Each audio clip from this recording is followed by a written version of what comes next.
husband proposed to me, we were literally on top of a cliff.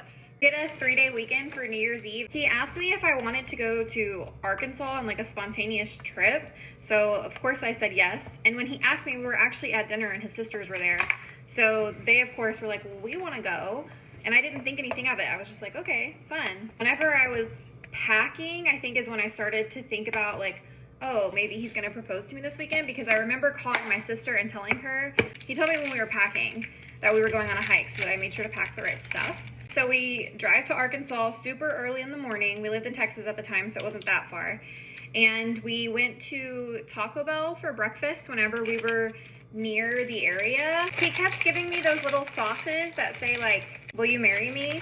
And just like being silly and making little jokes. But he's just like a silly guy, so I didn't think too much of it. When we got in the car and we went to actually like drive to where the hike was, I said, oh, I forgot my makeup. I'm not gonna wanna take pictures if I don't have makeup on. And he stopped somewhere so I could get my makeup out. And I was like, okay. So he really wants me to take pictures today.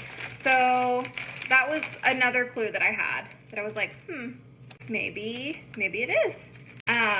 So we went on our hike, and I remember like wanting to take pictures a lot. It was just really pretty and different from what I had seen before. It was snowing and just gorgeous. At one point him saying like, that's enough pictures, like we have to get to the cliff. When we got near the cliff, one of his sisters asked if she could stay back so she could take pictures.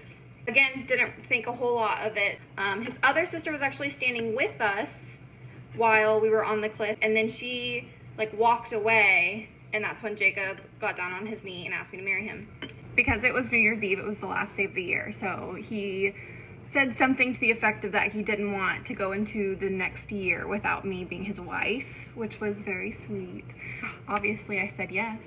It was beautiful and like one of the most surreal moments of my life. The pictures are incredible, and I think he did such a good job of it being like intimate, but still making sure that I got photos of it. And it was really fun to go out afterwards. So they were younger, so they stayed at the hotel, but Jacob and I went out to like celebrate New Year's Eve, and I had my ring and got told congratulations a lot. So that was really fun too, because it was also like a holiday, but it was perfect.